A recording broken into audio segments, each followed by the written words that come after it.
Welcome to a special edition for the Small Business Show. My name is Swire from Garuda Promo. Today we have Mike Castiglione again from Sandler Training, professional business coach for sales professional executive. How are you doing, Mike? I'm doing well, as good as I can be right now. Okay. Well, we got on a special time. From yesterday, we are now in California. We have Savor at Home in place. Yep. So let's talk about business. What do you see from business-wise, and what have you heard from your clients? So again, the working landscapes are completely changing rapidly. So obviously, home is the new normal. So I think first and foremost, really setting up a space at home. Not everyone has it. So whether it's a personal office or taking a corner of your living room and really setting a place to just establish as your domain, something that you can go and get to work. I think first and foremost, a lot of people are scared. So I'm going to back up a second. Yeah. People are scared and uncertain with what's going on. So I think just you have to have a positive mindset. No one's alone in this. I mean, we're all affected in some way, shape, or form. And, some people, they're having huge orders canceled. They're having their events canceled. Maybe their favorite sports team's no longer playing. Everyone has their own story. But at this time, it's not about focusing on the negative, but really how can we come together as a business community and move forward and help each other. And I think most of us are working from home now. Another thing that we have to juggle is I have, two kids, and they're going to be home for I don't know how long, maybe a month or so, hopefully. So we have to be parents and we have to be business people. So we have to add that into the mix too, with all the things that going on right now. Yeah, and again, I think that's important to have your space at home that's your professional zone, where if you have the ability to have two people in the house to help with childcare, that's great. If you can and you have to, multitask, I think children come first.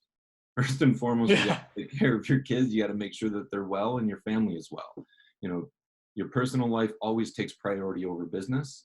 Obviously, we're going to have a conversation of how to get the business up and running in a virtual way. But first and foremost, you got to take care of your personal life and make sure that everyone's, number one, healthy, and number two, taken care of. How would you suggest we stay productive while working from home? Okay, great. So I think first is get yourself your domain. If you're working at the kitchen table and everyone's around, that's tough. Right. So if you have a spare bedroom or you have maybe some dividers or put some sheets up, something to just put you in a zone that you can separate yourself from the living area of everyone else. Number two is set a schedule. I think when we get home, one thing I've heard a lot is from my clients and people I'm reaching out to, this feels like the time between Christmas and New Year's. It's kind of like a dead zone where you're in your house, there's uncertain, what do I do? Is treat it like business. So if you get up in the morning, have a routine. Set your time where you're reaching out to your current clients, set a time where you're doing your emails, set a time where you're continuing to prospect. Don't stop looking forward. And we can talk about some good strategies of how to do that without feeling bad. But set what I call a block plan. So set 20 to 30-minute times every day and then stick to it. Because it's very easy to get distracted by the laundry, that the floor hasn't been swept in a while. Kids screaming just walked in on your conference call. I'd call that productive procrastination. And that happens a lot more at home than it would in the office. So set yourself a schedule and maintain it. What you're going to find is that your day probably is going to be a little bit more short if you're efficient. So if you set a schedule and you do those things on time, you're probably not working 8 to 10 hours. You're probably getting everything done in 4 to 6 hours. So be okay with that. Be okay that your day might be a little bit shorter, but make sure you're getting everything done. So set a schedule, set a place, and stay connected. I think as people are disconnecting and coming virtual, find a way to continue to connect into your team and your customers. So whether it's Zoom like we're using right now, whether it's a good old-fashioned phone call, but try and not just do text and email. Try and connect with everyone virtually in some way, shape, or form that you're connecting with them. Well, I see that people are now having like virtual happy hour. It's a Yeah, fun idea, to get out there and, if you talk to someone like how kind of like what we're doing right now, uh, I feel that you will be less stressed. And, if you have questions and, it's good to talk to a professional like yourself. And, I'm going to talk to some IT people about, because, some of my contacts send me a email saying, now with us all working at home, we are very vulnerable to hacking. So we have firewall, we have things like that when we're at the office. But now we work at home. We're on Facebook, we're on shopping, and now you have to do work. You might click the wrong thing, and then it compromises your business. absolutely. And I think that's something all business owners should consider is getting a great IT security firm. One of my clients is an IT security firm. They're very busy right now, I know pushing that. everybody to being Yeah. virtual. But that's definitely a priority. I think planning for the long-term virtual is smart. Don't just plan for a week or so, because one thing I'm telling everybody is look at the efficiencies you're creating over these times and how can you mirror and match into the future so that you can continue to be efficient. We will Mhm. go back to working in our offices and back into public, but for right now, learn. Don't forget that during these times, you're going to learn a lot of new things that you never knew, and use them into the future. Look to systematize it. Yeah, one of the way that I think I'm trying to do is put more content out there. I've been trying to do it, like regular work. I couldn't do as much as I wanted to, but now everyone's working from home mostly, and a lot of professionals that I've been trying to reach out are available. So I'm going to make myself productive and reach out to them. Do whatever that I was thinking of doing, but now I have a little bit more time to do. And you talk a lot about planning, for some of us that have a business plan in place. So obviously this will, be a setback or in a different situation. What would you suggest that we stick with our business plan, or should we, use this time to re-strategize the plan that we have for our business? So I think it's a hybrid, Swire. I don't think it's time to bail on your business plan. Depending what you do, and depending on the way the market operates, you may have to shift, um, but don't abandon it. I think re-strategizing how you engage and move forward. A lot of business services are impacted over this short term, but you mentioned you're putting content out there. Hmm. One suggestion I'm going to make is, number one, be careful. Is don't oversaturate the market with content. I can't tell you how many people are reaching out and connecting. That's great. Do that. But all the warnings of COVID-19, everything that it's becoming a lot of noise, and Hmm. every organization, every email I ever get, everyone's sending the messages, which is good.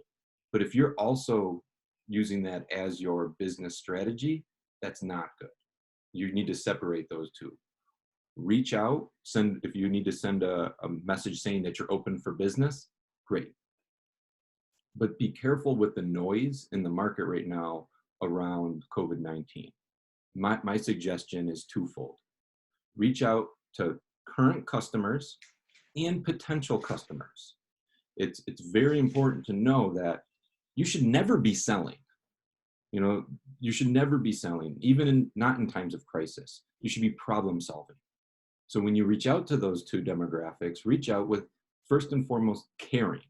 And this comes from just being a human, is make sure that everything is all right on the personal side. Hmm. I mentioned earlier in the talk, make sure that the kids and the family are safe and sound. That's priority number one. And then number two, think outside the box of how you could provide a solution internal to your business, or alternatively. I mean, a perfect example is I bring people together. Like, that's my profession. Uh-huh. I can't do that anymore. So all my training and connection is through Zoom. So it's a huge pivot for many of my clients, but I'm reaching out one-on-one to make sure that they're comfortable with it. Is everyone going to be on board? No. But is everyone still going to be able to be proactive and learning in a different way? Yeah, and I've received a ton of positive feedback by not stopping. So don't have the mindset that people aren't doing business. People are. People are still spending money. There's still commerce out there. but it's just in a different way. So you need to think outside the box and be proactive on how to grow your business during this time and not take advantage of people. That's important. Yeah, yeah, I agree. I'm trying to, doing the learning part, by talking to you, by talking to other professional. I'm going to go through the whole spectrum. I'm going to talk to you. I'm going to talk to the IT person. I have a nutritionist lineup. I have a life coach. I even have a video production company because we're doing a lot of these. I will ask them specific advice. How do we look more professional? Are there other equipments that we could look more presentable when we are talking to a client? You don't want, your hair is all messy. We have no hair, but then how you style yourself in front of your client? Are there different lighting or different cameras that you can even use to, make yourself more presentable? So I think this, people might want to learn more. Like, I think it's self-improvement, it's what we can do, during times like that. Absolutely. I mean, a lot of people in my world are giving out free trainings, free virtual sessions, free podcasts, things like that. I think there's a lot of care and giving in the community right now, and it's awesome. So there's a lot of information that you can use this to learn. Mhm. Well, I saw on your LinkedIn post you are putting together a virtual workshop next Tuesday, right? Yes. On how to keep prospecting. Can you tell us a little bit more about that? Yeah. So like I was saying earlier, don't stop right now, because when the market goes back to normal, and it will, we don't know how long this is going to last, but it will go back. You don't want to be fighting from behind.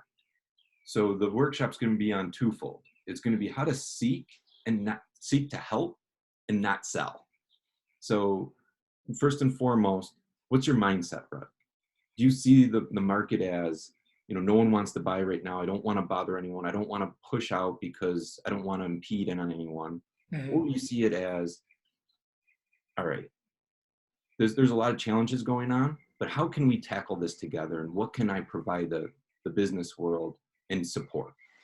You have a solution for people, you should still be pushing out and reaching out to people, current clients and potential clients and past clients. We didn't talk about that yet, but people you've worked with in the past. So it's going to be, how do you strategize your talk, what I call a talk track? So how do you communicate to people? Obviously, no one wants to be sold ever. You should never be selling, but people do all the time. So how are you going to reframe your verbiage to people to, number one, be proactively solution oriented and trying to help, and know that this is the time for relationships? So how are you reaching out and creating more important relationships if your business can't do commerce right now? So that when the economy gets up and running again and we start going full throttle, you've got new relationships that you can now work with. Mhm. So that it's going to be about an hour. It's going to be a little bit of dialogue. So we're Mhm. going to do some breakout rooms through Zoom, and you'll learn a couple pieces of information. So you're going to learn some stuff, and we're going to dialogue. My favorite quote in business is actually from JFK. So Okay. he actually, this is a crisis that we're having right now. So crisis in English meaning, something bad, something that's happening that got people confused. But the crisis in the word in Chinese actually are two words. The first word is danger, which is what we have right now.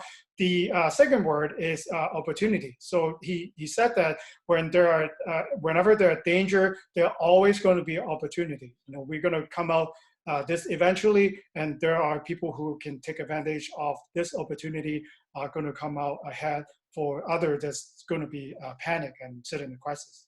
I love it. And there's two types of people, Swire: those who are panicking and reacting, and those who are addressing the conflict and learning and looking for opportunities. Okay. So Michael, please send me the link. I'm going to be posting this video with the link to Michael's workshop on our Facebook page. I'm going to post it on YouTube and LinkedIn. Go follow us at Garuda Promo, and I'll tag Michael on it. Reach out to Michael if you have more information. Michael is a great guy and is a good coach. And thank you for joining us today, Michael. Thanks for having me. All right. Take care. Best of luck, everyone.